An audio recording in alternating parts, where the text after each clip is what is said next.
একজন ফুটবলের রাজা আরেকজন ইউটিউবের রাজা, দুই রাজা এক হলেন, গল্প করলেন। রোনালদো আর মিস্টার বিস্ট যা করলেন তা ইউটিউবের ইতিহাসে কখনো হয়নি।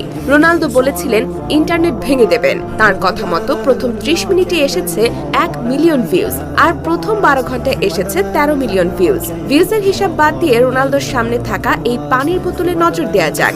অন্য ফুটবলাররা যখন অস্বাস্থ্যকর পানীয় প্রমোট করেন, রোনালদো তখন সাধারণ পানীয় প্রমোট করছেন। ঠিক এই কারণেই তিনি আলাদা। ক্রিস্টিয়ানো রোনালদো একাই একটা পৃথিবীর সমান। 800 কোটি মানুষের পৃথিবীতে রোনালদোর ফলোয়ার্স 100 কোটি। গোটা ইউরোপ মহাদেশে এত জনসংখ্যা নেই। ফেসবুক থেকে ইনস্টাগ্রাম রোনালদোর রাজত্ব সবখানেই। ইউটিউব চ্যানেল খুলে মাত্র 1.5 ঘন্টায় তিনি 1 মিলিয়ন সাবস্ক্রাইবার পেয়েছেন।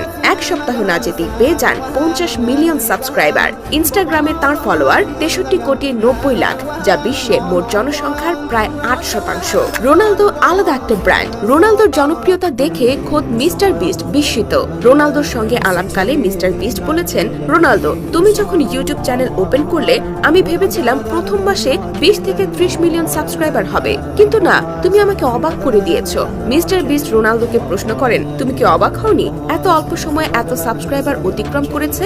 উত্তরে রোনালদো বলেন, এটা ভালো ছিল, কিন্তু আমি অবাক হইনি। কেনই বা অবাক হবেন? রোনালদো নিজেও জানেন তার জনপ্রিয়তা আকাশ সমান। একবার মাত্র 4 সেকেন্ডে তিনি কোকা-কোলাকে হাজার হাজার কোটি টাকার ক্ষতির মুখে ফেলেছিলেন। রোনালদো শুধু কোকা-কোলার বোতল সরিয়ে সাধারণ পানির বোতল টেবিলের উপর রেখেছিলেন, আর মাত্র আধা ঘন্টার মধ্যে কোকা-কোলার ব্র্যান্ড মূল্য $400 কোটি কমে যায়। রোনালদোকে বলা হয় আইডলদের আইডল। ভিনিয়াস জুনিয়র, রদ্রিগোরা রোনালদোর মতো করে গোল উদযাপন করে। এমনকি মেসির দেশের তরুণ ফুটবলার গার্নাচো রোনালদোর